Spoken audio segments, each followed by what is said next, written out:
दोष। भगवान शंकर को एक लोटा पानी अगर चढ़ा रहे हो, भगवान शिव पर एक लोटा पात्र जल का अगर चढ़ा रहे हो, तो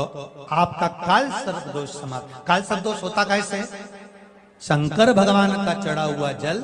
तुलसी जी में चढ़ाने से पत्रिका में काल सर्प दोष हो जाता है। जैसे माँ जो होती है ना,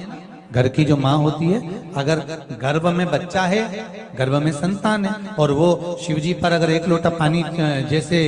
शंकर जी पर जल चढ़ाया, थाली में सारे भगवान को निला लिया, गणेश जी, देवी जी, शंकर जी, सारे देवताओं को एक ही थाली में रखकर स्नान कराकर वो शंकर का चढ़ा हुआ जल जब चढ़ाया जाता है, तुलसी जी में ले जाकर लोग डाल देते हैं, उससे जो बच्चा जन्म लेता है उस बच्चे की पत्रिका में काल सर्प दोष आ जाता है।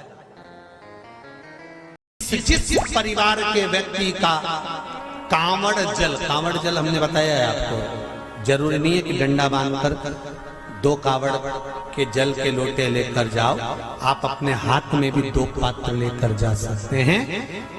पंचमी तिथि के दिन हाथ में 2 लोटे जल के, 2 कलश जल के जब हम शंकर भगवान को चढ़ाते हैं, तो ऊपर जो कमंडल होता है शिव जी के ऊपर जलधारी होती है, जिसमें जया, विषहरा, शामली, बारी, दौतली और देव, शंकर भगवान की 5 बेटियां जिसमें विराजमान होती हैं। जब हम जल समर्पित करते हैं, हमारे पीढ़ी में, परिवार में अगर कोई अधोगति में मर गया होता है, कुंवारी अवस्था में चले गया होता है, गर्भ में मर गया होता है, गर्भ के बाहर निकल कर भी अगर कुंवारी अवस्था में चले गया होता है, तो श्रावण महीने की दोनों पंचमी पर परिवार का अगर कोई एक व्यक्ति भी